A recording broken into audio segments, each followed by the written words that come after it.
Hello, everyone. It's that time. And as usual, we're going to roll in with some tunes, thematic. And Zach's first guess while Jared is scrolling Twitter. What you got, Zach? This is Today by... No, it's I know what it is. I think I know what it is. Better than Ezra, right? Actually, it's Gin Blossoms. Yes. It's a Gin Blossoms. Told you. Because... You know why, Jared? No. Jealousy? Oh, my God. I'm going to let this go. Ow. Keep going. Do you know why? You don't know why? You know why Gin Blossoms? No, I don't know why Gin Blossoms. Because it's not the Gin Blossoms. Nice save, right? Well, this would be... I said better than Ezra. And you know what I meant? Honestly, I swear to God. In my head, better than Ezra is Oasis. That is like... And it's not. That's sacrilegious. I that's like Jared not knowing the Beatles. No. Yes, it is. No, because Oasis thought Oasis they were the technically Beatles. Part no. 2. Yes, they were. I mean, that's not even a good song. That's their only song Nobody anybody that knows. song. Wonderwall is the crowd fan favorite for Man City. Yeah, I know. The boys are from there. And what happened this week? Man City Yes. destroyed Real Madrid. You were working. Me and Jared, me and Zach weren't. We were God. watching Champions League, texting I- you, and you didn't reply. Thankfully, nobody that I work with listens to this, although I think there might be some.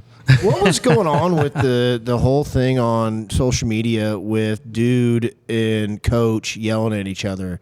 Did De Bruyne tell the coach to shut up twice? I missed Like that. loudly? I didn't see that. Yeah, I didn't see that. All I saw was a Pep- lot of goals. I think Pep was on the sideline yelling at him to pass the ball, which I think we've all done that. And then De Bruyne loses the ball, and he turns around and says, shut up twice to him. Maybe.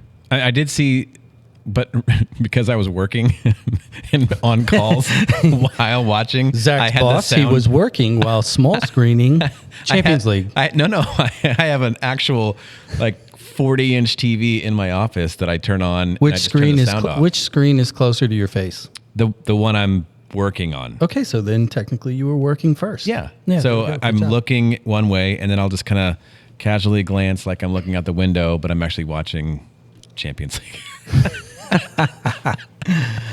Well, we're down here in Midtown yet again. This time we are at our friends over at Urban Chestnut. Real quick beer review. Jared, what you got? What are you drinking? I have the Balkans Treat Lager. It's delicious, Balkan? as always. And I have Stammtish. Stammtish, and our guest is also drinking a Stammtish. Yeah, did you hear him? Zach's favorite. Enunciation. Yeah, he's Oh my God. I said Stammtish. He's the chief enunciation officer in our group, Yeah, he and that's his favorite. He beer. is. Yeah. Well, I'm not going to repeat your mispronunciation. C-A-O. They go, yes, I'm drinking a Stammtish. Stammtish. Is it good? It's delicious. Yeah, there we go. Come see them because they've got smash burgers too that rival their. I'm going to have to get one of those. Whoa, what are you drinking, crybaby Sally Pissy Pants? I am drinking On a a 72-hour cleanse. 72 hours. I do it once a year. Oh my God! You know why I do it? I'll tell you why I do it. And especially, I might No, do it I more have often. no idea because once why. a week I sit across the table from you and I'm like, I do not want to be that guy. So I cleanse. Touche. Water, touche. There you go. That was a lot. I know. You know, it's funny. I've only done it one time before, and I came back from Baltimore, which we'll talk about that in a second. And I'm like, I'm gonna go 3 days. 3 days, no food, just water and coffee. I get the no drinking. I don't. But for you, I get it. But the no food thing, weird. I mean, aren't you hungry? I don't know. I saw it on, I don't know, maybe Twitter or TikTok or something. It's And apparently, people say it's It's cool. just weird. It's actually weird. The weird part is middle 2/3 of the way in day 2, like everything moves faster, clearer. Like my head is definitely clear. You should have scheduled your colonoscopy for this week if you're going to do that. No, I do that whenever like post holidays. It's better than getting a gym membership. For the 3 days after, yeah. Yeah. So Let's talk about Baltimore, yeah, Baltimore. because that was fun. Said It- no one who was on It that was trip fun with us. for 3/4 of our teams, 2/3 of our teams. for That's sure. true. 16 and 17s did really well. They win the advance. Baltimore's next flex event. If you win your group, you advance. You go to the tournament in Dallas, the final MLS Next event of the year. Our 15s look good, but couldn't pull it off. So we will be going down to Dallas in a showcase mode. So Yep. But congrats to the 16s and 17s for a really strong weekend. 16, 17s looked really good. Really hope Andon recovers quickly. That was one of the most brutal sounds ever. Our boy Andon on the U16s had a little bit of a broken arm snafu. So hopefully what he you mean recovers. is he broke his arm Yeah, bad. badly. Bad. Had to have surgery and Yeah. So good on him. Recover. See you back soon. So I do want to tell you guys a story though, real quick, about my return trip. You guys are all on Reddit a little bit, right? You know on Reddit. I'm You know aware. the page. Am I the asshole? Oh yeah. I had one of those moments, like a AIA. definable yes. Did you research your cleanse on Reddit? Is that No. where you- Jared, you're gonna love this one. Okay. You're gonna be like, you're gonna think that you have rubbed off on me to the nth degree when I tell you the story. Oh boy. So on the way there, I'm sitting in traffic in DC, and it's brutal. And I'm like, I can't stand the thought of the airport being like the traffic. I don't like my seat position. I was in late B group, Southwest Airlines, right? Yep. So I bite the bullet. I'm like, whatever, $30. I'm moving up to 1 through 15. Oh. Yep. And I get A4. I'm like, yes. Walk in, get in. And of course, there's soccer teams everywhere, lines out the ass at every counter. And I walk up to the gate, and all of a sudden, 50, 60, probably more honor flight veterans come walking up to the gate that I'm about to go through. So now you're A6. So you're 64. So because I never pay for the bump up, right? Big deal. You know, you sit in the beaker. Hey, PSA, real quick. Pause. I learned from one of our other parents that What's that? if you are a Southwest card member, Which I am. you get 4 redeemable upgrades per year. Really? So if you charge that $30 to your Southwest card, you get 3 more for the year, and they'll refund you that money. Sweet. Yep. Thanks just for a the little, PSA. just a little PSA. Well, let me finish this real quick Yeah. because we're going to move on because our guest is like, you guys are freaking dipshits. And I- Almost walked out Yeah. twice. So so then I become Karen, and I walk up to the counter. Chad. Yeah. And I literally am like, excuse me. I notice all these Service members. Yeah, service members, veterans getting ready to fly. Do you know which flight they're on? She's like, oh, they're not with us. They're with Frontier. And I'm like, phew, thank God. And I immediately had like guilt running through my body. Thank you for sharing. Yeah, so it was an am I the asshole moment. Jared, what do you boy. think, man? You proud of me? No, no, I'm not proud of you. I'm disgusted. Yeah. I'm ashamed. I just don't get it. I don't get the thinking. I mean, I don't treat people like that. I didn't treat them like anything. It was internalized. I literally just wanted clarification You- on you almost got how through that. upset I was going to be. And I took the bait. All right, let's not waste any more time. No. We have a guest with us today who is knee deep in everything at City Park, on the radio with the team, has her own special organization business called Mind to Define. We have Miss Dr. Jennifer Gansner. How are you today? Oh, Yeah. how about that? Now you're not mine. There we go. Well, correct you. I'm not a doctor, and I do go by Jennifer C. Gansner. Cease. But Gansner. So I pick wisely where to use that name because Sure. my husband's a retired FIFA and MLS referee, so it can be good, but also when people, especially people from Kansas City, don't like him a lot from the past. So sometimes I just divorce myself name-wise from there. Kansas. Well, I get it. I get it. Well, thank you for joining us. Thanks for and having me. Thank you for stomaching Thanks that for the intro. beer. Thanks for the beer. Oh, people go Seuss. They say Seiss. It's Ganser. It's fine. It's all good. I'm just like, yeah, So- Jen's good. So, Coach Jen. Yes, that's Why fine. don't we go or that just route? Jen. So I stumbled across you and your org and what you're doing through Twitter, like everything else in this world, right? And it looked really, really interesting to me because, obviously your relationship with the team, we're always curious about who's doing what, who's covering it, who's bringing the stories to light. But then I kind of looked at what your org is, what Mind to Define is, and I'm like, oh, this is perfect for our show because of the crossroads here. So before we get too deep into that, let's get a little bit of like lay of the land. You told us when you came in, you were super stoked because your husband has to do all the running tonight. You get to have beers because you have how many children and what sport do they play? Okay, I have 4 kids, a 16-year-old boy, a 14-year-old girl, a 12-year-old boy, and a 7-year-old girl. And besides maybe the 16-year-old hanging up the cleats, I have 3 of them who play right now. So there are umpteen practices, I'm sure you guys know. And Just a like few. every weekend, it's like, how many games do we have? And so it's kind of nice to not be on duty tonight. No carpool, nothing for me.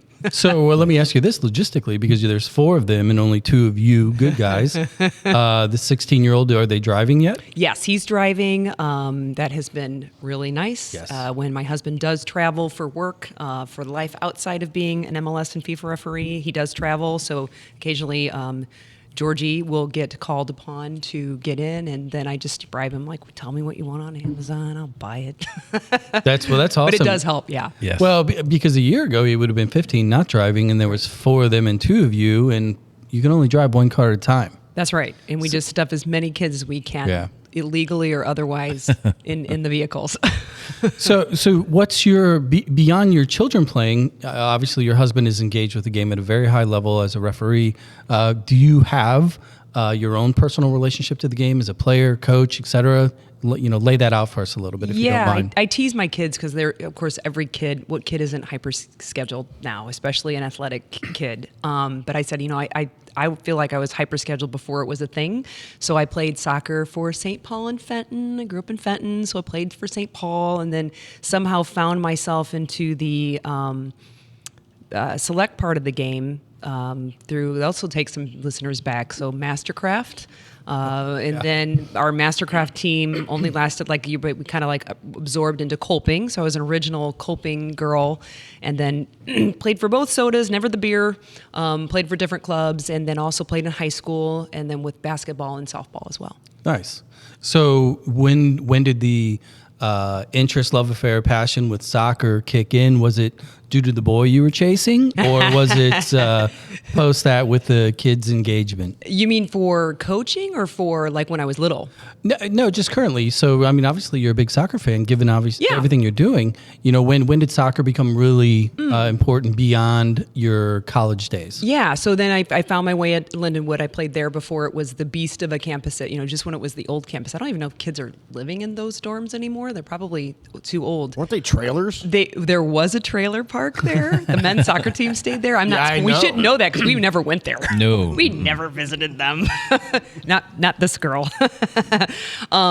So I played through Lindenwood and then kind of I went on for my master's degree. During those times, I was working a little bit for KMOX, and I went on for my master's degree. And that's kind of, at least at the time, there was a real hole in soccer for, especially if you were a girl. There really wasn't much unless you found your way onto a national circuit, and there wasn't much of Right. that. So it was kind of a dead hole. It wasn't until I turned 30, before it was like my final protest before having kids, I found an over 30 women's competitive team with names people would know from around here, and we went to they played in the Open Cup, but the over 30, the protected division. We didn't play 22-year-olds. You had to be 30 to play, but we Yeah. went there a couple of years in a row, and we went to the finals, and it was pretty cool. That's awesome. So yeah. So you've mentioned a couple times then your relationship with radio.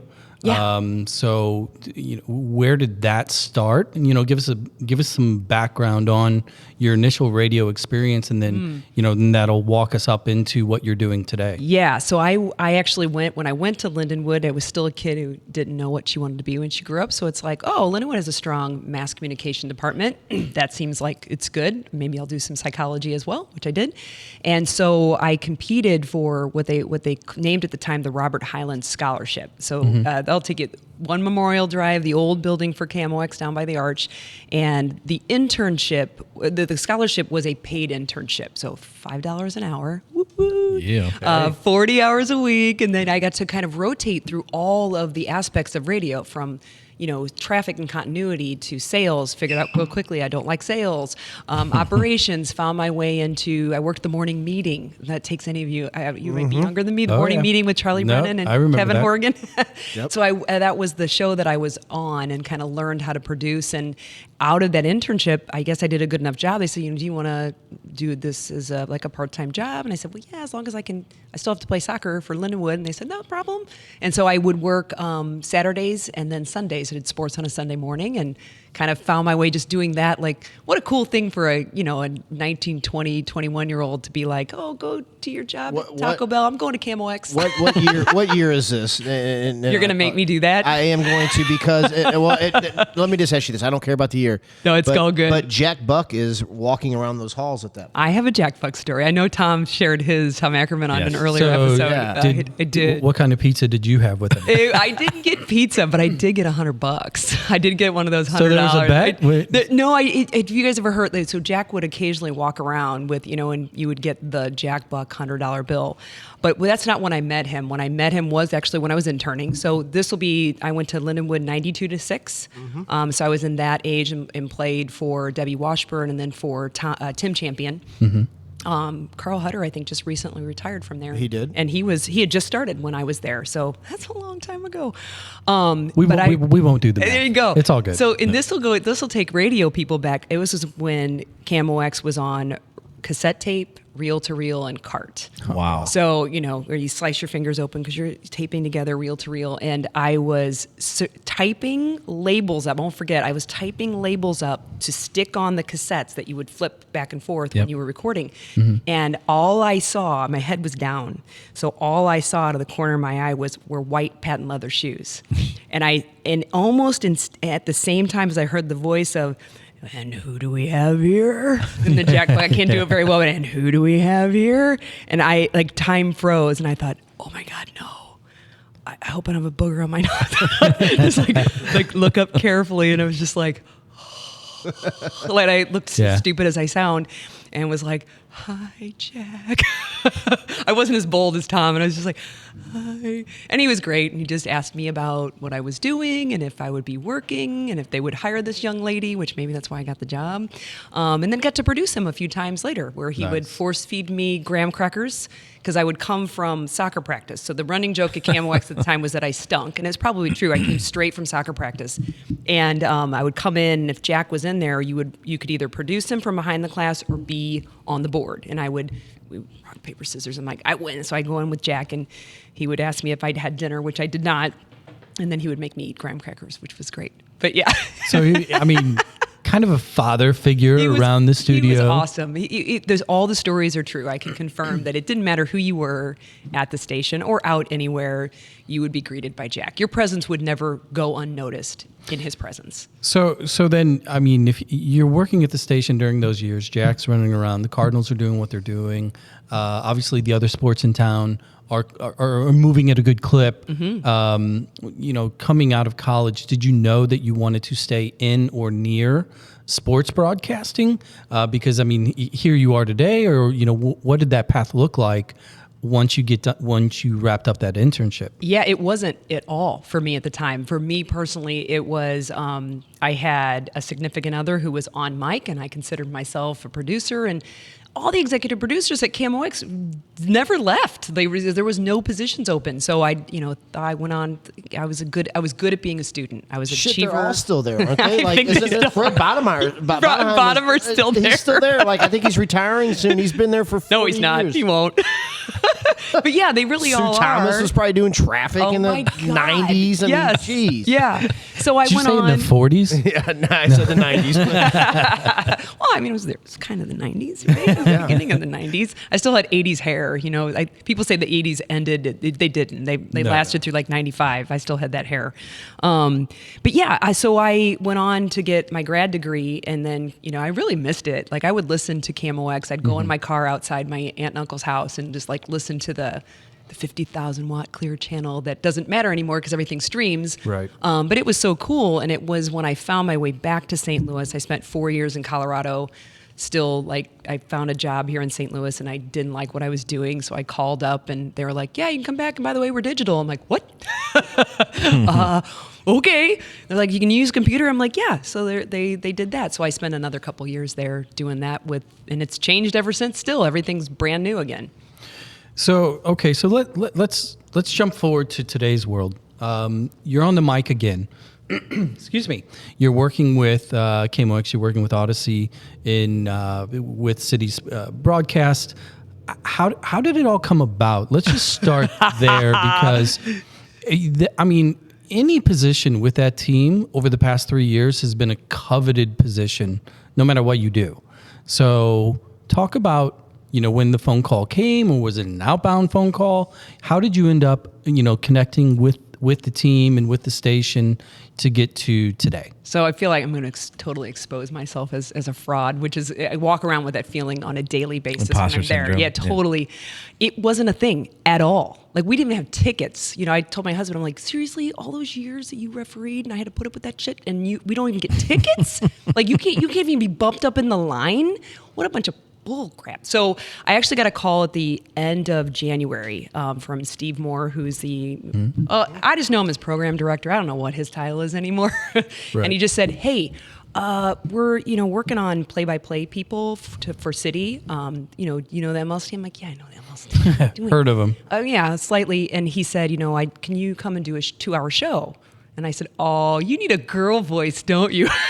And he's like, "It would help." I'm like, "I'll give you some diversity. Can I, do I have to be really, professional?" He's like, "There's still some words you can't say." And so we just got to play around with Nate Gatter, who was in the lineup. And it was just a fun time. It was a one-time 8 to 10. I'm like, "Don't stress out. Nobody's listening." Sorry, Steve. Nobody's listening. And it was great fun. And 3 weeks ago, nothing. I'd expected nothing. I thought of nothing. I watched the first game where they played in Austin. I was at the Village Bar. The Village pub bar in Sure. Bear there. Yep. And they had it on the screens, and I was texting Steve, making fun of him because he was on the air with his phone up to his ear. I'm like, "You're on TV, dummy. Get off your phone. Look professional."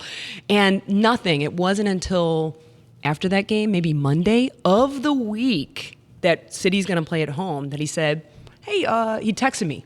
And he said, "What do you think? Do you think you could do a little bit of sideline reporting?" And I'm thinking, how does that even work in soccer? It's not like it's, there's no stoppages. timeouts, What are you right, doing? right. Yeah. I mean, maybe an injury. Maybe you can talk at halftime. But I'm thinking this. And after I texted, "Are you shitting me?" And it's been so many years. And remember, I was a producer. I just backspaced over that, and I wrote "sure." And I'd had a few beverages.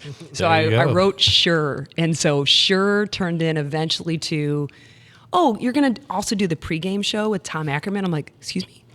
Which Tom is great. So I'm like, I'm in good he's hands. ace. Ackerman's got it. Yeah. And then, and your first guest is going to be Don Garber. I'm like, "What?" Yeah.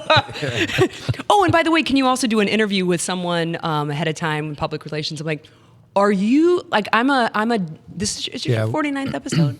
Yes. There you go. I'm 49. There so we go. I Thank saw you. that. You're welcome. 49. I'm like, "Oh, there you go. It was for me."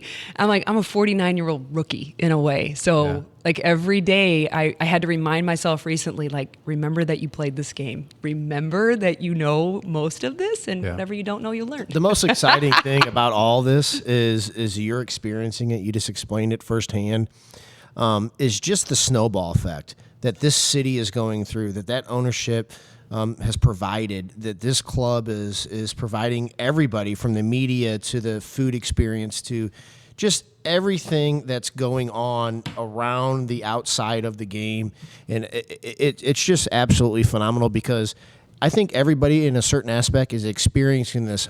Oh shit, this is awesome. It's still, right? I think Yeah. it's still happening. And that's really cool to get that from your point of view, to get it from Tom Ackerman, to Yeah. get it from Al Trost, to get it from just everybody. I mean, and wherever, Carolyn Kendall, happy birthday, it was yesterday, I believe. Wherever she's at, I mean, do you think she's just walking around on her tippy toes like, "I'm the man," like playing the song, like? Well, I got to meet her. I actually met her at a practice. So when you go, some of the on Thursdays is when most of the recording will happen. So Right. TV will come and get new B-roll, press conference.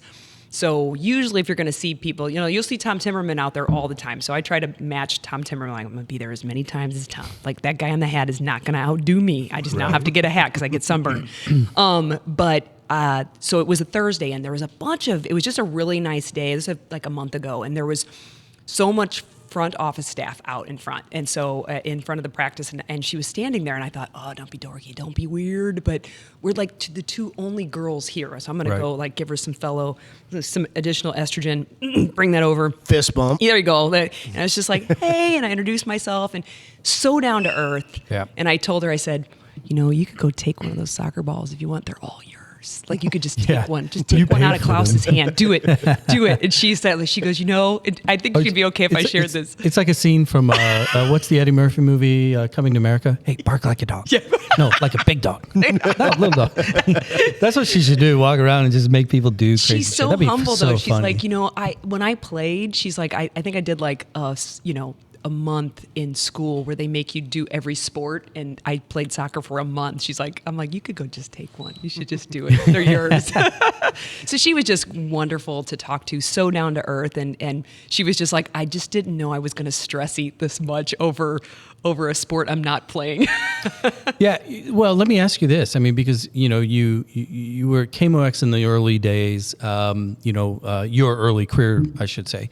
And the Cardinals are doing really, really well. You got Jack Buck walking around. And there's a certain culture that the Cardinals have established that over, at that time, 70, 80, 90 years, almost 100 years up to this point now, where it's predictable to a degree. And even though the way the season started for the Cardinals, right, everybody's like, oh, nuke them, it's over. And now everybody loves them because they're what? Yeah, Marmol. Yesterday or the other day in a press conference, he was like, yep. Like they were like, what's going on? And he's like, you fans have expected a certain pedigree. Right. It's what you're referring to. Yeah. So my question is, because you have experience as a St. Louis and you were so close to the Cardinals in particular, as a compare and contrast, out of the gate, how does it make you feel? What are your emotions towards the team, given what they've done and how they've rolled it out, and a little bit of the aw shucks from Carolyn and all those other things that we've heard and that you have just added to those stories. How does the team really just make you feel being part of it? Oh God. Oh, I'm honored. I'm honored to. So they let's just call it out. They should not have done what they did to start. We all call that out, and I'm happy to call out bad play. I'm happy to talk about how this isn't good enough and that's not good enough and this is what you got to work on. But let's just admit, I was just hoping okay, lose in Austin and make us look like we belong on the pitch. Lose or tie, don't get blown out. Yeah, and make it look like, and then come home and maybe get close, and it was completely the opposite. So I think we did get spoiled out the gate. You just kind of are like, oh my God, and it's momentum, and it's a lot of momentum, and then this is what you guys have talked about in your past podcasts with the mental. This is what's supposed to happen. Yep. It sucks, but the downturn is what's supposed to happen. The downturn is what makes the team find out what other places for people to go, other things that they might try. Maybe try a different formation. I'm not saying that's happening. I have no inside information. They don't tell me. Sure. But any of that, they don't. Any of those things, try somebody in a new spot. That's what makes you dig deep, and that's kind of probably the way we should have started out, but we didn't. The term staycation was really invented by soccer moms. Located 1 hour and 7 minutes from the Arch, the Music Box Chalet at Innsbruck is a hidden gem. Buried in 3 acres of private woods, the Music Box has a master suite for just you, a loft and second bath for them, and a vinyl collection to meet your every mood. The full-size kitchen will easily accommodate 3 to 12 bottles of rosé, while the huge fire pit seating area will keep the big kids busy. Golf, fishing, kayaking, pickleball, or simply reading a book with Mother Nature, all at your fingertips. Visit either VRBO or Airbnb to find the Music Box Chalet. And now, back to those guys.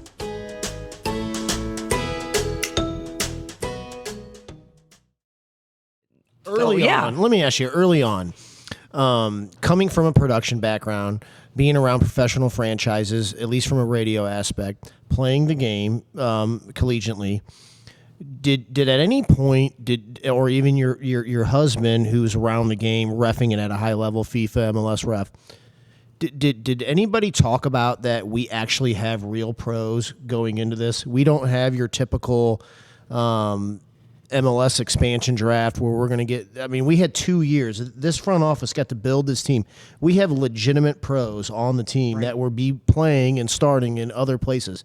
Were you aware of that? I mean, A little bit, but only really among the people I would say are like really soccer dorks that really, really followed, Okay. right? That followed all the time and were really into Yeah. that. Maybe all the OGs, the people who are like St. Louis, Soccer Hall of Fame. All those guys kind of probably had it. George had a little bit. My husband had a little bit of that. And then afterwards, of course, they announce and he's like, "Oh yeah, this is a pro, and that one's a pro, and that one's a pro." But I think that the average fan, even myself included, on some of them, no, I did not know that we Yeah. were getting so much experience off the bat.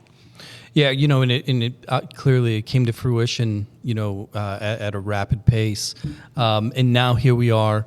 I wouldn't. We're not in trouble, but I would definitely say the team in the short run has struggled, which we, having been so close to the game our whole lives, we knew that. We knew it was coming. I joke about the SC fan group on Facebook. Do you ever troll through there? I got almost in trouble on one of those groups just on Sunday. That's a story I can tell you. But yeah, I've been on a few of them. You're right. So my point is like St. Louisans in general, and this is no different than most major cities. Everybody has an opinion, especially when it comes to sports. And when your team is good, they can do no wrong. Right. Even the $32 hot dog is worth it. But when there's We had Steve on as well, so he's aware. Love you, Steve. I'll get one of those this weekend. Yeah. But when there's a stumble, especially in soccer, because of the length of the season and the way that it's played and all the additional, now that we're out, like U.S. Open Cup and other formats to add to it, it is a grind. And then you compound it with, the all too often talked about style of play, high press, etc. It's even a tougher grind. So for you guys as sideline, you're constantly trying to create stories and content to put through the airwaves. When the first 5 games was easy, you could have talked about the clouds in the sky. wouldn't have mattered. Would have just been clapping. Yeah. I thought it was so great. Everybody was like, "Yay!" No, that was just because we're winning. So what's the equation now? What's the math? How do you guys approach your content creation for the mic? When we are in the middle of a struggling segment of time. Yeah, that's a great question because even it depends on who you're dealing with. Like if I had a really nice conversation with, let me see if I say his name correctly, Edva Leuven. My husband, is it close? That's a pass. Okay, 'cause my husband speaks Ding, ding, fluent ding, German, ding, and he's ding, like, ding. it's not Leuven, don't say Leuven. And so, but he in his interview with me, it was like 5 minutes, was. Him and a few others are very, very not afraid to just say the facts. Like, this wasn't good enough, this is fine. But then sometimes, depending on staff or others or the way that wants to be presented, it can get a little touchy, maybe. And emotions are high. Like, I felt were high at practice yesterday and a little high today for the parts we got to see. And then the press conferences can be different. So, and again, it's just, it's supposed to be.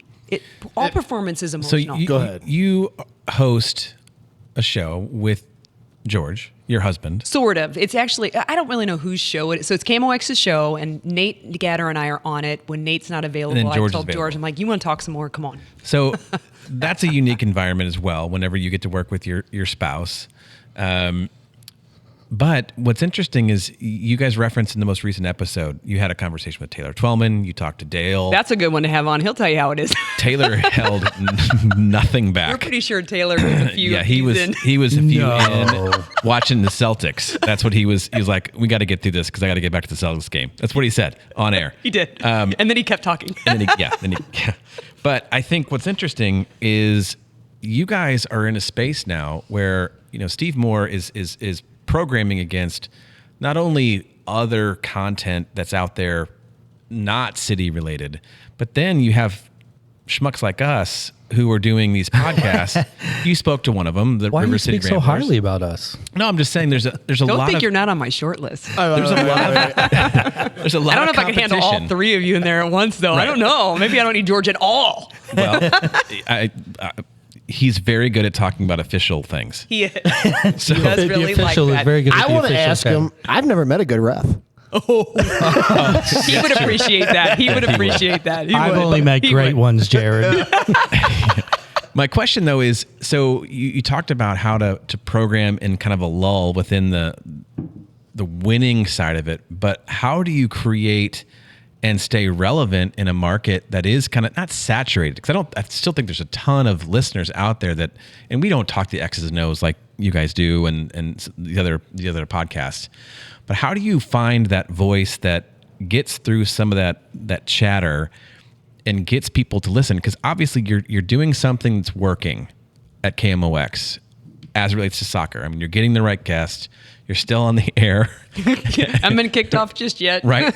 So what is that? How does that work? How's that been for you guys? I would be lying if I just didn't say that part of it is what KMOX has always been. I mean, I grew up with timing my mornings to like, shit, the Osgood file's on. I'm about to miss the bus. Like I knew what the total information AM format was before I knew what it was as a producer. KMOX is my a factory. dad. Yeah, KMOX is a factory. Let's call it what it is. For sure. I mean, it's so you've got the home of it's the home of sports is really what it is. I mean, Yep. sorry to competing stations, but for many people, it is. So there is part of that, and that definitely helps when you're trying to book somebody and you're trying to say, hey, you could give me 10 minutes or less of your time on a Sunday.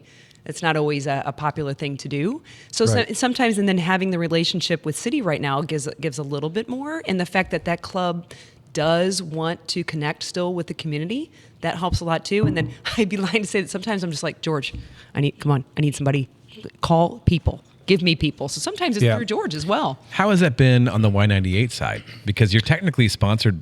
I think your show is technically a Y98 show that's just broadcast via KMOX. Well, opposite almost. Well, yes and no. So it's two. It's both. So I'm technically an independent contractor. So Right. nobody owns me. That's No. right. No. That's right. So when it's the game is on, so Odyssey's the umbrella, right? Yep. So when the game is on, it's on Y98. So it's a very clever move if you think about it from bidding. When you bid, nobody wants to get kicked off the air. Do you guys remember back when the Blues got mad and then because they would get kicked off for Cardinals at times or, Yep. or whatever, Yeah. and then and I get it. Like nobody wants to be a top sport and be booted off the air because Sure. somebody's got a game and you have a contract. So it's what a clever move it is to say you can have all the Y98 air you want. And by the way, the people that do the work for the games Right. are all sports production people, which you're not going to find at a music station. Nope. They do a great job. On then the St. Louis Soccer Report is on KMOX air itself. Again, it's same building. Oh, I know. We're in the same Yeah. spot, but it is a kind of it's a power, it's a flex. No, I love it. I think it's just such an interesting dynamic, and we know a couple of folks over there, and I love that Y98, has from a music market Yeah. is talking to not soccer fans typically, and It's- so yeah, but the crossover is adult contemporary. I agree. So it's So it's a market that we go after as well. Yeah, it's the suburban driver Who's dropping with kids two off or at three kids in the school. back of the car. And you've got like a Julie Tristan, Yep. who I got to meet just recently. It was Yeah. cool. She was out doing a player interview, and so awesome to meet her for the first time. And here she is on a show during the day. You're listening to music, but Right. here it is that crossover is pretty incredible. So I Well- think that's part of the answer to your question. I love Well, that. it's Thank funny you. because my youngest Max, who's 9, he always talks whenever we're flipping through the channels in the car. If it lands on 98, inevitably there's a song on there that is part of the FIFA soundtrack. He's always like, "Oh, that's the FIFA channel." So it's like That's awesome. You guys have subconsciously leaned into that, or purposefully. Sorry. That's clever, little subliminal messaging. Yeah, no, he's literally like, "Oh, that's on FIFA 22. Oh, that's on FIFA 23." He should be friends with my 12-year-old, except Yeah, my 12-year-old's a very- bad boy. Don't do that. So to kind of like bring this home a little bit, because it is about time for refills here.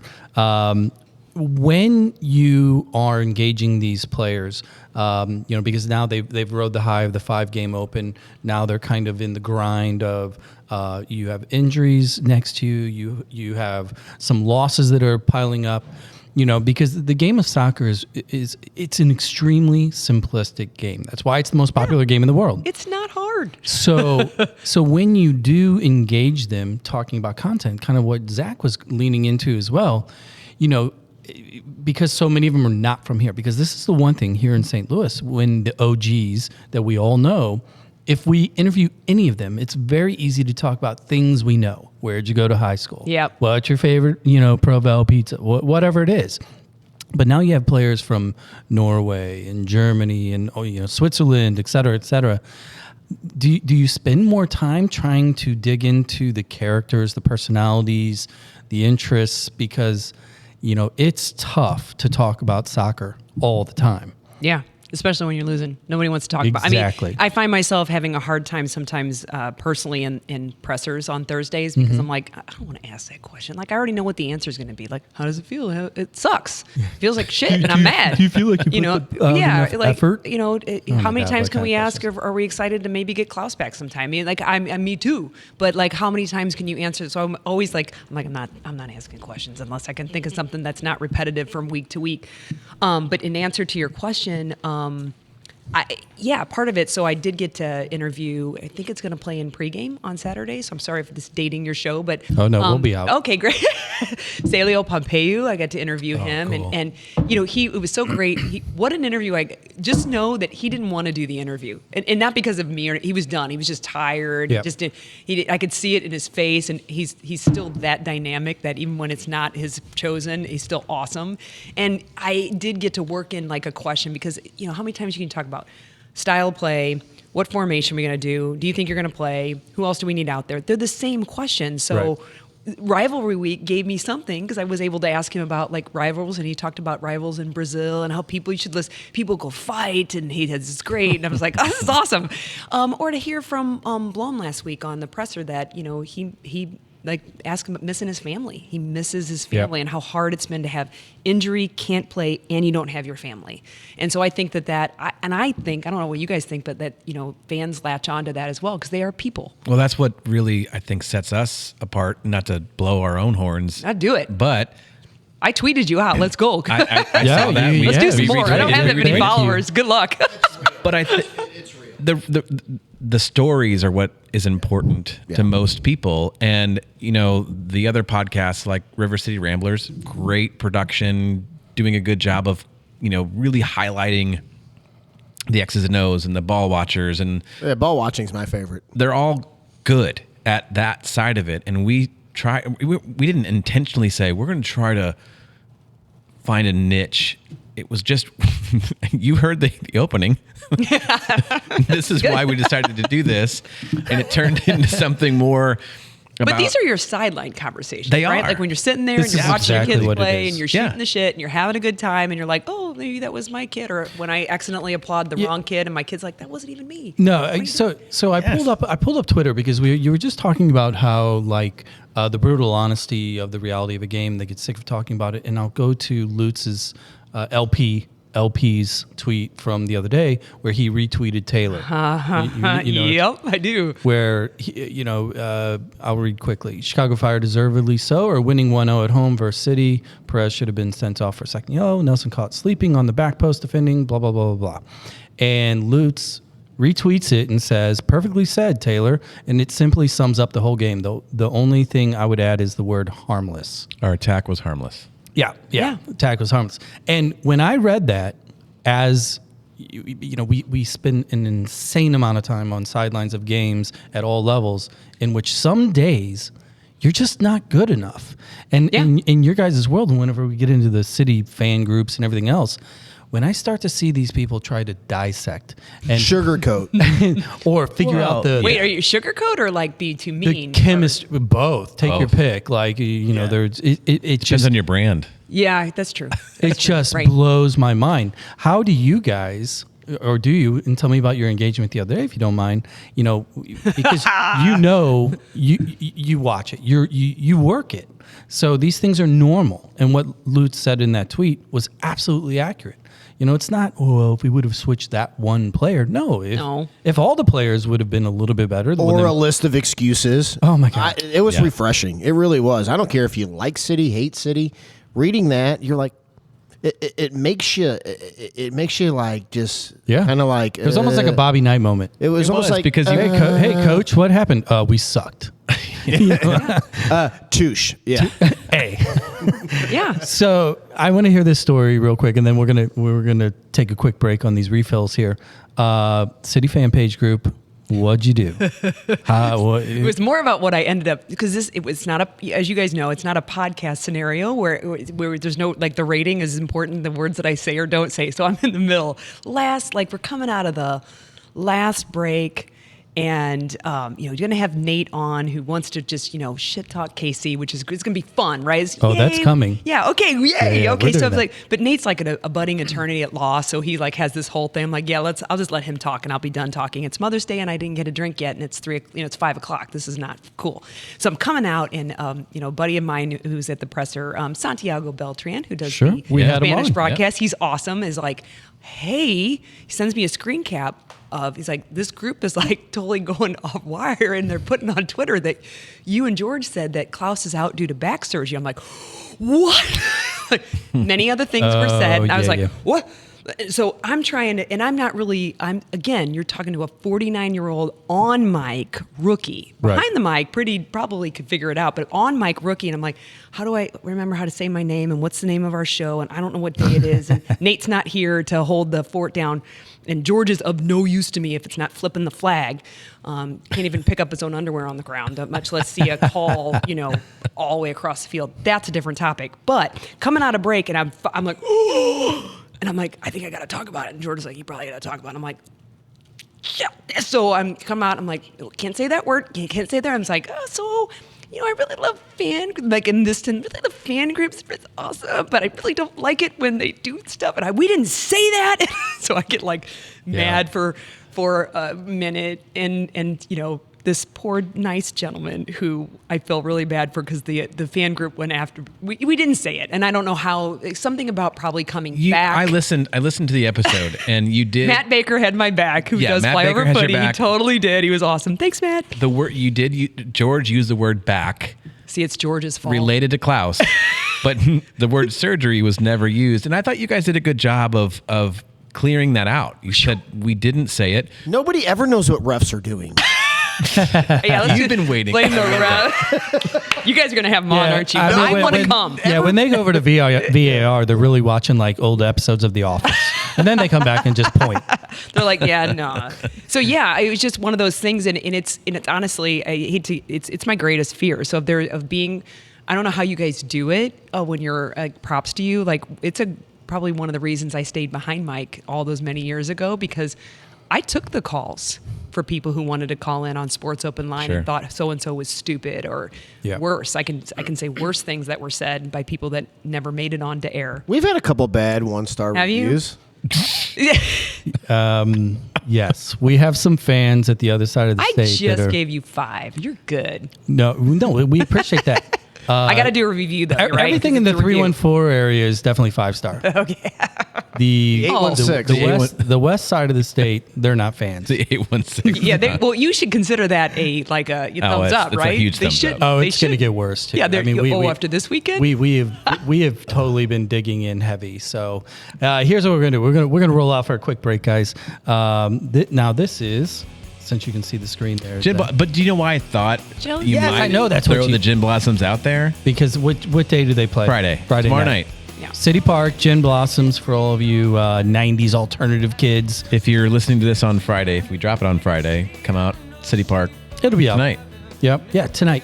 You will hear it tomorrow, which is Friday. So go see them tonight, which is actually tomorrow. Which is Friday. I need another beer. We're going to be right back. From a production standpoint, this is awful.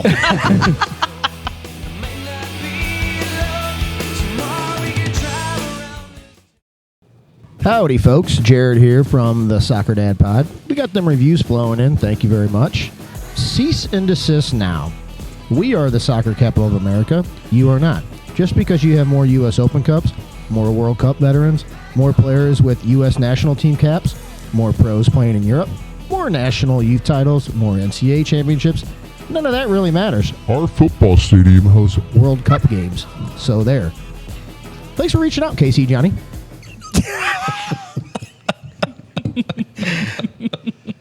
We're I see back. Johnny's pissed.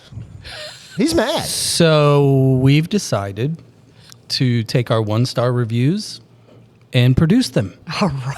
That's an answer. Yeah. So let's just get right into it. What do you think about Kansas City? They're Soccer. They're on momentum. So you cannot discount Oh my God! momentum. You know what? This I know- was a you done? great. Are you done visit. talking to We me now? appreciate your time. No, come on, you guys. It's true. City rode momentum. Okay, so we were talking earlier about LP Lutz's honesty, and we love all that. But there are certain rules that you cannot. There's code of ethics within the St. Louis soccer community. You can never give Casey any props. Oh, I'm supposed. They It doesn't suck. matter. I'm They sorry. could go undefeated, right? Sure, but I think Jen's being realistic in that. You sucked. No, Yeah. hold on. But here's the cool thing. Do you want Jared. another beer? You want to go get you a beer? Listen, I might need Cleanse whiskey. boys? They can leave. I We'll need talk. whiskey We'll for my Yeah, cleanse. we'll let the adults talk over here.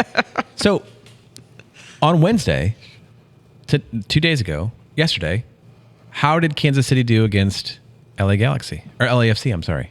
I don't give a shit. I don't even know. How did they do? I think they tied, right? What, I think they tied, Yeah. which means Who scored? George Brett. Right. It wasn't Jackson Mahomes. Oh my god. That's Come on, good. let's drink it, see. Tom. Wait. That's drink it, good. Wait, but they tied. It was a U.S. Open Cup match, right? And Yes. they tied LAFC. Is that right? I'm trying to. But again, I don't give a shit. They've laid down the gauntlet. One stupid sign on the side of that stadium has accelerated the toxicity that they deserve. Yeah, And I can see it in your face, Jared. You know it.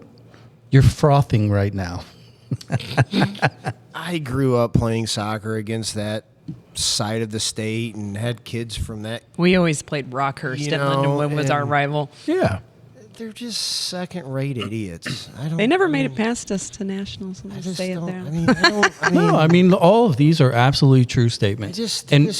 So let me ask you. So let me rephrase. Can I restart that question? Yep. They're Let's try that terrible. again. Bingo. You are our favorite guest ever. we better win after talking all this shit, though. Well, I've already talked that's about why. that. Thank you. So what are you gonna do? I'm setting up. Are you gonna be? I told you so. What are you- yeah, what are you gonna do? No, You're gonna- no, what are you no, gonna no, hedge no, your no, bet? no, Do you need no, a new guest or host? No, Is he I- Oh out? my God! I- If he hedges his bet, I'm not he will hedging. be in the Nope. doghouse. I am I'll come drink already beer every stating Thursday. that I think we're going to win, and I don't care what happens. I think we're going to win, but I do think Jen's right that momentum does play a factor in some of these situations, and we have been on a streak of not great performances. Kansas City has. Does And Klaus play Saturday? I think he does. I think he's a sub. I think he's a sub in the. He was you hear at what was- he was 60th at minute. practice today. Yeah, and they played, and then did you hear Did he have what back they, surgery or something? No, Don't. I heard it from one. My nervous system just went. Did, like the statement that was with Carnell today or yesterday that was He needed one or two more things past tests. Yes, that's correct. Yeah, that's what he said today. But we did Look, see him out there. Yeah, but I mean, again, we've been around the game a long, long time. We know how this is played. We understand how, especially at the highest level of soccer in particular, the clawback time, the recovery time is usually exponentially beyond when someone is technically healed. how many goals do they have? Who? The other team? 5? I don't Or do they know. have 6? I don't know. What are they? It doesn't even last matter. place? Does Berkey let up a goal against these assholes? He better not, otherwise he's never going to be able to come to Amsterdam and watch Dortmund again. Wow. You hear that, Roman? We're coming for you. Roman. Roman. Parker was back today. He's got We- a new do. He's got like his sides are. Now my kid's gonna want that damn haircut, but like he's like a got mullet, what right? is it? Whatever, like a reverse mullet. It's like the sides are like tight, and then it's not a mohawk, but just the sides are Like a really faux tight. hawk? Kind of. Does anybody Love it. Does anybody look at or follow the Parker, the Sergeant Parker Yes. Twitter? I love it. I Do you follow love that it. one? No, One of my favorite. but I'm gonna now. Dude, it is my Lieutenant sergeant it's favorite called, thing. No, it's called Lieutenant Parker. Lieutenant. And Let's see. he Is it signs. him? No. I don't know. Whoever it is, he's genius, and I want to hire him for. I don't even know. I can't hire anybody for anything. Maybe to take my trash out, but he signs everything. Prepare the L. Wherever he got that's gold. Prepare the L. No, Yeah. I can't find it. Me neither. It's Like phenomenal. lieutenant spelled out. I think it's sergeant. Oh, sergeant. Sergeant Parker. I don't know. Oh, it is. It's like No, it's Lieutenant General Tim Parker. Oh my god. Oh yeah, no, it's That's brilliant. a long. Oh, LT. Yeah, Lieutenant General Tim Parker, America's soccer capital. So if you're on Twitter, Found go it. check it out. It is an excellent follow, and I am excited to read every post because they're awesome. They're pretty good. His most recent tweet was this morning, about 10 hours ago. Supporters Regiment, the scoundrels of Kansas are coming. In the battle for Missouri, we not only defend Fort City Park, but our fair state's name. We defend our rightful title as soccer capital. We defend our barbecue. We defend our ale. Prepare the ale. Tim Parker, Lieutenant General. Oh my god. Like awesome. every tweet is in that, and it's like I want to meet this guy. Or girl. There you go. There Or you go. you know what? Could be Chat GPT. Chat Could be. GPT knows this stuff too. AI. true. Yeah. Have you tried that yet? Chat GPT? Yeah, I have tried Excuse me, I Chat. Remember? I used Chat GPT to write my independent development plan. I know. Well, Dave Thomas from not Salesforce. Well, no, it works. It worked really well. So, can you, Jen, shifting gears big time, because Yeah, that was this. Hold on. Horse shittery. well, Yes, but yes, that's it what we're was. known for. But you started the show by not calling you out. By actually, I am.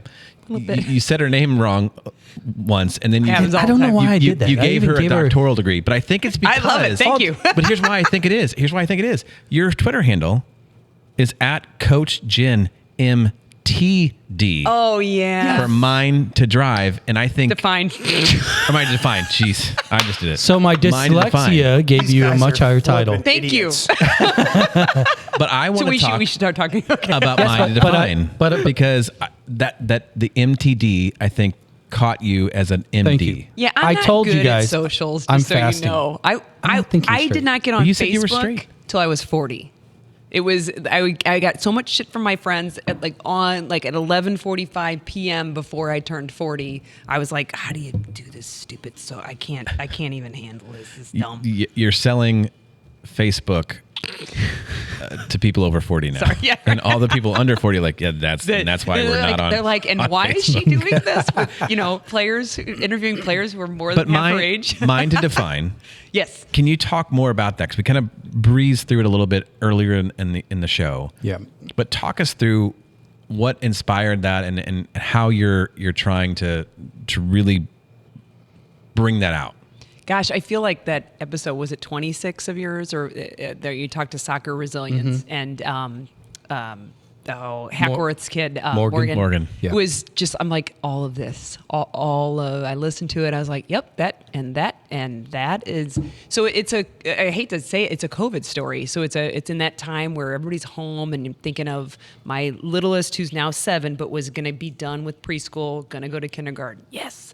And it was like, I need to really now get back into figuring what I want to do. I've been George and I ran our own club called Oakville United for a time when we were living in Oakville, and COVID kind of killed that, as it did many little clubs. And I Maybe was trying to- Oakville did. Yeah, maybe. I'm just kidding. maybe. I love you, Oakville. We moved, but I love you. So it was kind of one of those things where my daughter had been playing. I was just always seeing athletes as I coach them, as I coach soccer players, I coach boys and girls, mostly girls. When you're a girl coach, you're going to end up getting girls teams. But I've coached boys teams, which were great fun. They were just different to approach. I had to beat them in everything we were going to do, and then they would listen to me. Right. So it was like, okay, listen, come here and take me on 1v1. Okay, I beat you. Now you have to do what I say. And then they were great. So the only person that ever got in my way athletically was me. I was teased all the time. Cease is a head case. Get out of your head. You've coached mindset without knowing it. If you've ever told your player, and I have, just be more confident. Get out of your head. Pick your head up. Right. Those are all mindset things. And I just started doing some studying and some researching of like all these players that I've seen over the years, and have tried to help them without even using the psychology degree that I got. I'm embarrassed to say. I started seeing, so there was a player that Marin was, my 14-year-old was playing also softball. And the coach's daughter can hit a country mile, like just go up, rope it. But when she would go up to the plate, I'm like, she's not going to hit. And I was standing next to her mom, and her mom was like, why do you say that? And I'm like, she's not going to hit. Can you see it? Can you see it in her approach? Can you see it in her body language? Can you see it in everything that she's doing? And she's like, oh, it's like she doesn't want to listen to us. I'm like, of course she doesn't listen to you because you're mom. Like, my kids don't want to listen to me. Yep. And I just said, can I talk to her? And so she said, yeah, oh my God, that'd be great. So we chatted, and it turned into kind of just some weekly, just sometimes texting. I learned that generation does not check email, so don't email them, text them. That's stupid. I'm Gen X, so we grew up with email and learning. There was a class on email at one point in time. That's how old Yeah, it was I am. right after the class on typing on an actual typewriter.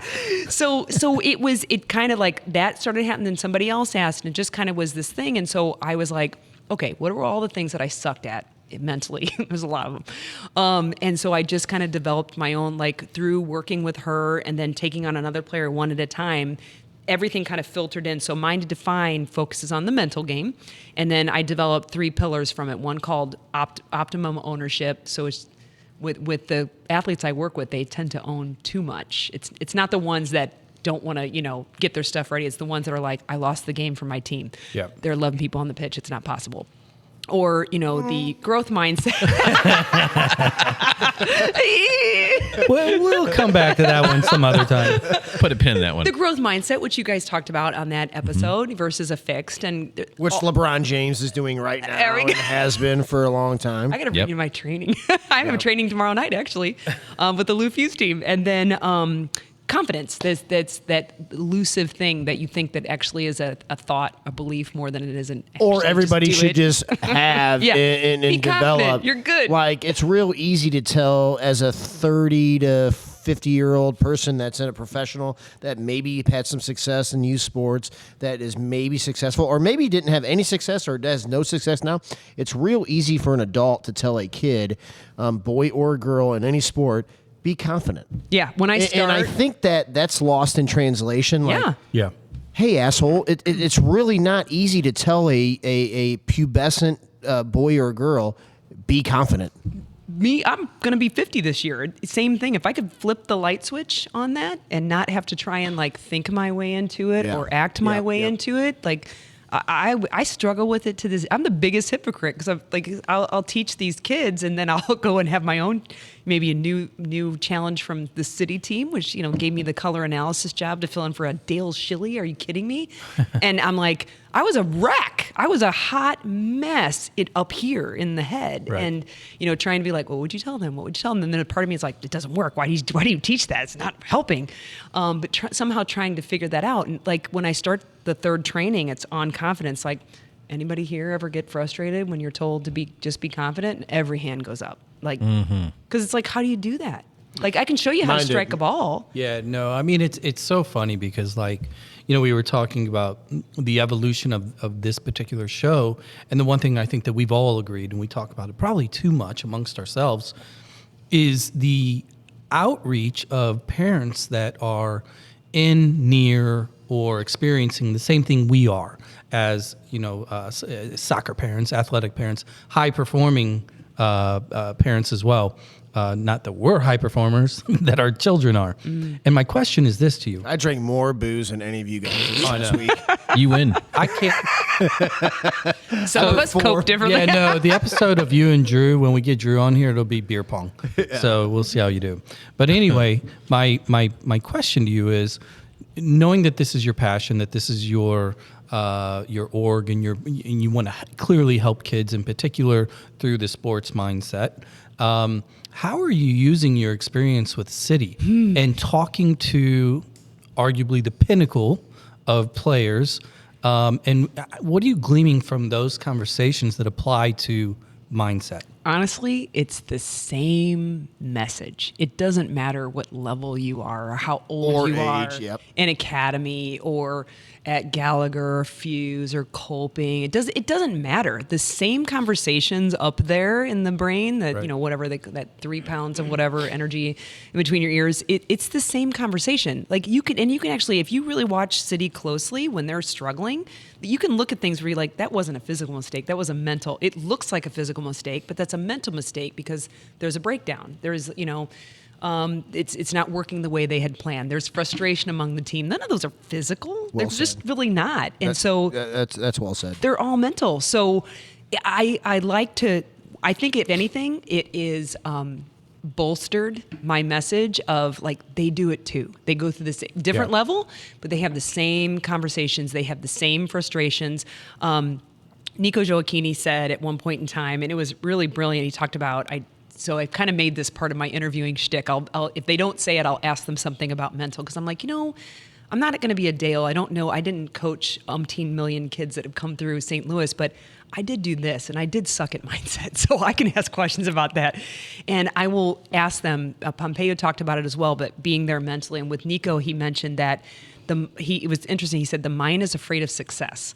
What he didn't finish with it is because it's afraid of its polar opposite, which is failure. And it's the fear of failure is probably the biggest driver of anything, and it's the thing you need. You have to push edge to possibly get that beautiful thing that all the movies are written about. Right. But you also have to be as willing more times to expect the ultimate failure.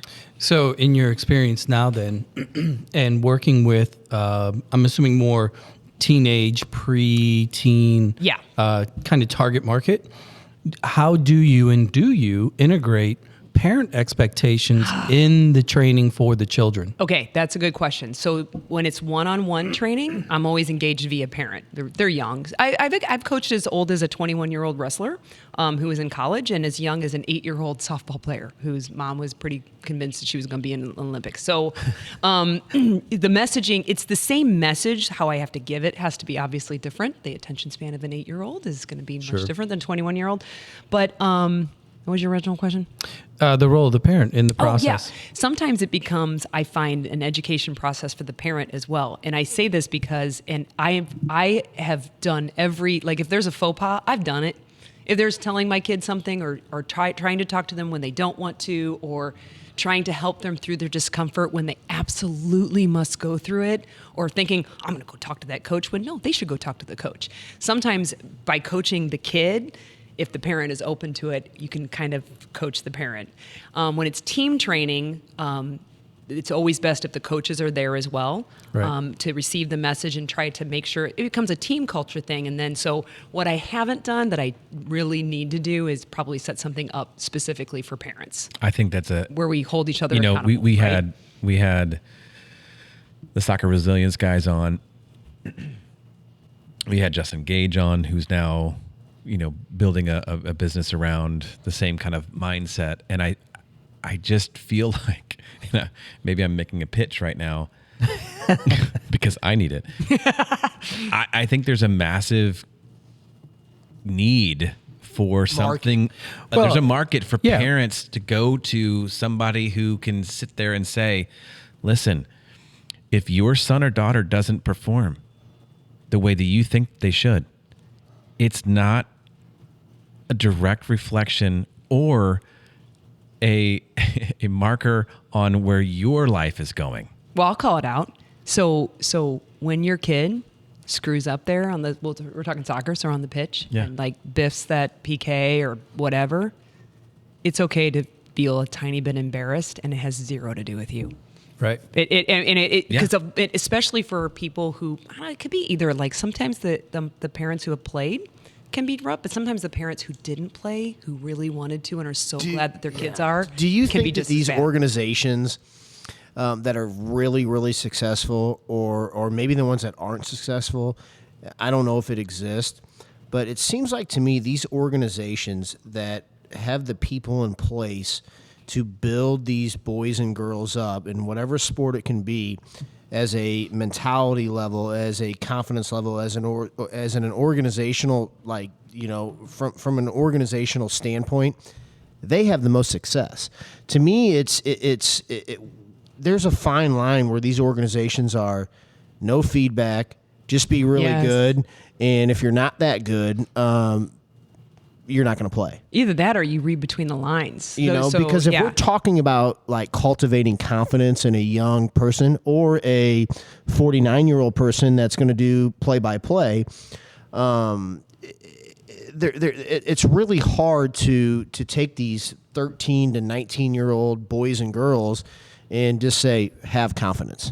No, it sucks. Like It sucks to hear whoever that. figures out that riddle where like the kid that has the technical ability or know-how, boy or girl, and if you can just be like, here's the confidence pill. I mean, Yeah. Well, I think that's unbelievable. I think it's one of those things where the tainted soup, we're looking at 2 of the ingredients, right? Coach, club, and player, 3 ingredients, right? But then you have the parents. Like, for example, I overheard some parents that are going through the kick around process, right? Oh, yeah, kick around. Right. So anybody close to soccer knows this. You go out to Creve Coeur, Gallagher, Fuse, on these evenings and are standing around the field is an exponential increase in parents that are standing there watching their kids, and they put on the number, and the clipboards are all around the outside. And it's funny because my heightened awareness from this show of listening to these people, I started like, okay, what are they really talking about? I used to be like, which kid is theirs? But now I'm like, I just want to hear what they're thinking. And what I hear is, I really wish the club would hurry up because, we have plans and we and me, and I need to know how I'm going to do this and that. And so much of the conversation is parent-centric. It's not about, most of them don't complain about the process or the progress or lack thereof of little Johnny or Janie. It's this frustration, and then the kid gets in the car, because the parent really wasn't paying attention. They notice maybe the kid misses a breakaway or lets in a goal, and then they get in the car, and you know what they do? You did X, Y, and Z. So I guess my question is this: that was a long-winded story. How do you suggest parents with the skill sets and the pillars that you bring forth in your training? What should parents do before they call you for a session? What are some talking points or tips that they should reflect upon to help with this process? Oh God, that is a great question, and I'll try to give a few. I would say that try to find out, and knowing that I've done boo bad on this as a parent myself. So like I can be one way as a trainer, and then I go to my kids, I'm like, I just messed that up royally. Try as much as you can to be detached from the outcome. I know that sucks. Like when they it's so awesome when they win the game for the team, even though we know it's statistically not possible, that it is awesome to do, but try and be detached from that, because then you can teach them to be detached from the outcome, that it's, about the process. So one of the things I always challenge parents with their kids is what are the 2 questions you ask right after a game? Like if you didn't get to go, how'd you do? Well, not even that, but like think about like the 2 most popular questions. I think if you weren't at the game, if you weren't, win or lose, yeah. And how'd you play? Did you score? Okay. Oh yeah. Well. Yeah. Or maybe if you're a keeper, did you make a save? So outcome related. So I've tried just through, and I didn't do this before, but just through my training, I'm like, try to ask your kids, kids. Yeah. Did you have fun? How'd you feel about the game? Yeah. Were you a good teammate? Did you listen to your coach? Did you work hard? What was hard for you? What was awesome for you? What frustrated you? Just to let them start to learn to process that. And the thing is, you don't need to tell them the outcome. They're going to tell you. They will tell you if they won and lost. And my 7-year-old will immediately ask for funnel fries at Lou Fuse concession stand, which are overpriced. Sorry, Lou Fuse, but that's a lot of money for some funnel fries. If she scores a goal, she will be like, yes. And then she knows I won't reward her for that, but she's like, and I worked really hard and I listened to everything. I was a good teammate. I'm like, and yeah, you get funnel fries. So I was. She's clever. She's on to the 3rd pillar. She's clever. She's very clever. So that would be definitely one of them. the other two, like if you guys said like, I do 3 90-minute plus trainings when I do team training with, I'm going to do one this coming Friday night with the Lou Fuse Girls Academy 2008. And we're on pillar number 2, growth mindset. But if they only gave me one slide and said you can only talk about one thing, the 2 most common things I see among, it doesn't matter, gender, age, sport, from individual sports like gymnastics and wrestling to team sports like soccer, is self-talk. Their self-talk sucks. And it sucks in 2 ways, or one or both. One, it's not balanced. Like, so for every time you suck in a game, you've probably also done something good. You just typically do. So, and the killer is generalization. So to come off of a game and go, I sucked. And so I'll tell you, I have a volleyball player that I worked with. She's 12, I think maybe 13 now, and is playing for, I don't know who the club is in town. And we had worked together for 18 weeks. That was my longest running player. Had a really good relationship. So by the time we get to this conversation, she's really frustrated. She came off a tournament. She's like, oh. I'm like, what happened? She's like, I sucked. I was awful. I'm like, that's not going to fly. Like, tell me why you sucked. If you're going to suck, tell me why you suck. Well, when it finally came down to it, it took like 10 minutes of pulling it out of her. But she's a power server. And one game, she was off. So her power serve was off. Hitting the net. Yeah, it's not good or out going long. Or whatever that was. Yep. She was not. And I was like, listen. So, and her team performed really well. She was a good teammate. She never came off the court. Like all these other measures of success were there. She gave none of that. She was going to broad stroke this with I sucked. And I said, even if you do something well, you have to know why. Like if that was a good shot. Right. Why was it a good shot? Well, was it my strike? Was it my plant foot? Was it my follow through? Did I land on the shooting foot? There's a million things you can say, for a good. You also have to be that specific for the bad. We can fix specific. Nobody can fix I suck. Right. So general is a big that. one. Yeah, it's just such a fascinating, stressful world. Yeah, it is. Juggling it because the pressure on these kids today, whether it's at an academy level or CYC. I mean, shit. We've joked about the sidelines at CYC fields. Are I've been on arguably more toxic than I had to report MLS a coach. Next events. I won't say who, but I had to report a coach for talking to my youngest on the field because she was scoring goals, and it's not a big deal. Like it was fine, but it was like you can't say that to her. She's not your player. Well, I'm going to shift gears. And nothing happened to me to you after that report. I mean, it was hearsay. Well, hold on. We took it out to the parking lot. I'm glad. There's 2 sides to every story. So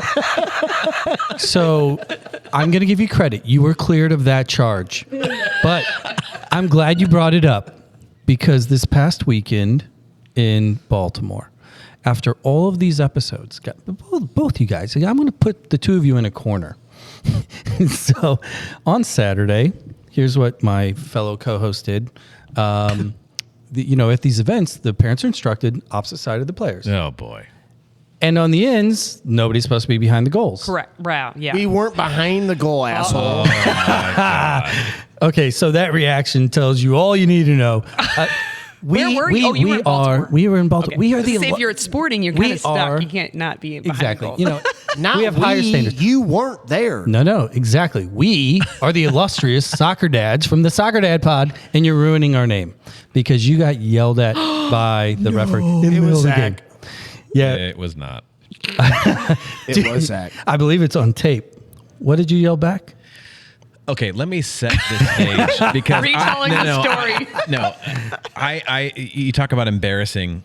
My son repeated the words to me because he was on the field. So we're in this park, the Maryland Sports Complex, that has 23 fields, and it's a nice park, but the fields are spread out all over the place. The field that we were on, the sideline where the parents were supposed to stand, was a mosquito infested. Oh my God! I'm serious. Serious. You're gonna blame the bugs. No. Hold on. Above the field, on a little hill, was a walking track. Behind the goal. No. I will argue. It was not behind Planes. the goal. If we We were- were behind the parents. Let me On the let me speed this up a little bit. No, let me speed it up. Because here's the thing. No. Did So you here's guys what get yelled happened. at? Did Should I you go get get yelled at? beers? We did get yelled at. So Maybe whiskey at this point. we did get yelled My at. by the cleanse ref. is over. The ref said, "Hey, you can't be behind the goal. You need to be on the sideline." So I clearly walked. Can we stop to the why plane. he yelled at us? No. Yes, because a kid on the field Oh, well, you act like yeah, he you got did it. hurt so bad How on do you a know he did? routine foul. And He could've. He was hurt for 3 minutes. We were losing the game. He That's could like have pro been. level And the behavior. ref Yeah. came up to the guy and was like coddling him, like it's okay, take your time, because we could hear it. The ref was yelling, and all of a sudden the kid got up and I yelled, "He's okay, folks!" And By the way, See, none I mean- of this happens in a girls' game. Just want to Oh say. my! Oh yeah. That's a different that's the show. only thing I did. That's No, the only dads thing I are did. brawling at that point. So Girls don't stay down let that me long. finish the story because it's going to That's end. true. That it's is gonna true, end too. very quickly. So after Jared said, "He's okay, folks," Oh, the ref gosh. said, "You can't be behind the goal." So we said, "Okay," and we moved literally. We were not even anywhere near behind the goal. Oh, we we're moved going in to the circles here. even plane on the sidelines, and he still yelled, and I yelled back, "Just play the game." We were not a part of I it. bet your kid loved that. Oh, he was. He was so excited and So happy for it. save your husband the pain. Fast forward to about the 110th minute. of Your this. husband wasn't reffing in And- Maryland, was he? You can yell at him. He's good. He's good.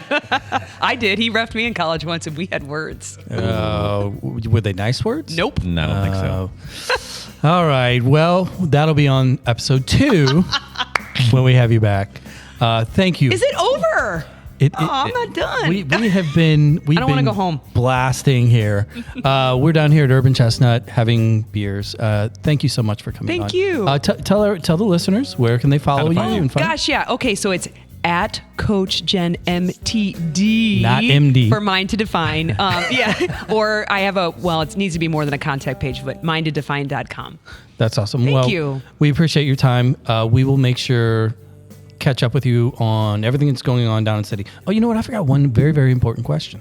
How whack is Joey?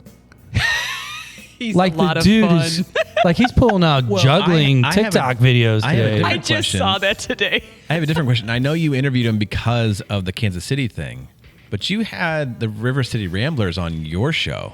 You're on the short list. Okay, good. But All right, I'm here we going to go. up the level. Short you can bus. come Here we go. in We're not on studio- any list. We're on. But in studio, so it sounds like this. Because, phone interviews suck. So in That's true. studio, you have Yeah. to come in. They're okay, folks.